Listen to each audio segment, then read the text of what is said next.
কোনো এটা সংখ্যাক যদি আমি বৈজ্ঞানিক পদ্ধতিত মানে সাইন্টিফিক নোটেশনত যদি আমি লিখিব লাগে তেনেহ'লে আমি কিদৰে লিখিব লাগে আমি চাই লওঁ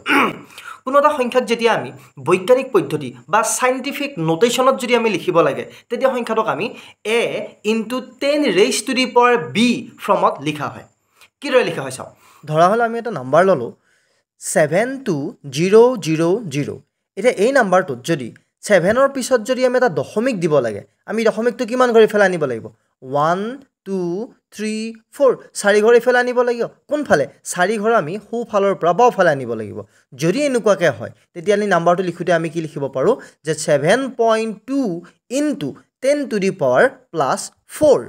যেহেতু আমি দশমিকটো সোঁফালৰ পৰা বাওঁফালে আনিছোঁ দশমিক পইণ্টটো যদি সোঁফালৰ পৰা বাওঁফাললৈকে অনা হয় তেতিয়াহ'লে যিটো 10ৰ 10ৰ যিটো পাৱাৰ থাকিব ঘাত থাকিব সেই পাৱাৰটো কি হয় সদায় পজিটিভ হয়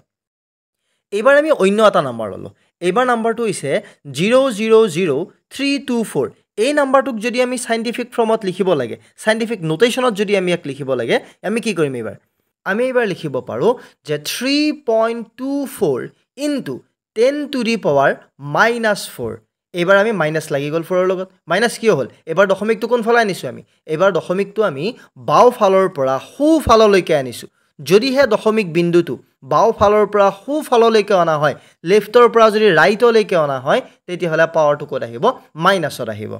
যদি এই পাৱাৰৰ মাইনাছ আৰু প্লাছটো মনত ৰখাত যদি অসুবিধা হয় তেতিয়াহ'লে এৰাবিক লেংগুৱেজটো মনত ৰাখিলে হ'ল এৰাবিক লেংগুৱেজ মানে কি হয় পৃথিৱীৰ একমাত্ৰ লেংগুৱেজ হৈছে এৰাবিক লেংগুৱেজ যিটো ৰাইটৰ পৰা লেফ্টৰ ফালে লিখা হয় মানে সোঁফালৰ পৰা বাওঁফাললৈকে লিখা হয় মানে এৰাবিক লেংগুৱেজ মানে কি এৰাবিক লেংগুৱেজ মানে হৈছে পজিটিভ মানে সোঁফালৰ পৰা বাওঁফালে আহিলে পজিটিভ আৰু এৰাবিক লেংগুৱেজ যদি নহয় মানে অন্যবিলাক লেংগুৱেজ কি কৰা হয় বাওঁফালৰ পৰা সোঁফাললৈকে লিখা হয় তাৰমানে কি হ'ব নিগেটিভ আজিৰ বাবে এইখিনি আছিল আৰু অধিক জানিবৰ বাবে বা অন্য কোনো টপিকৰ বিষয়ে জানিবৰ বাবে কমেণ্টত লিখি থ'ব পাৰে যে অমুক টপিকৰ বিষয়ে জনাই দিব বুলি লগতে চেনেলটো ছাবস্ক্ৰাইব কৰিব থেংক ইউ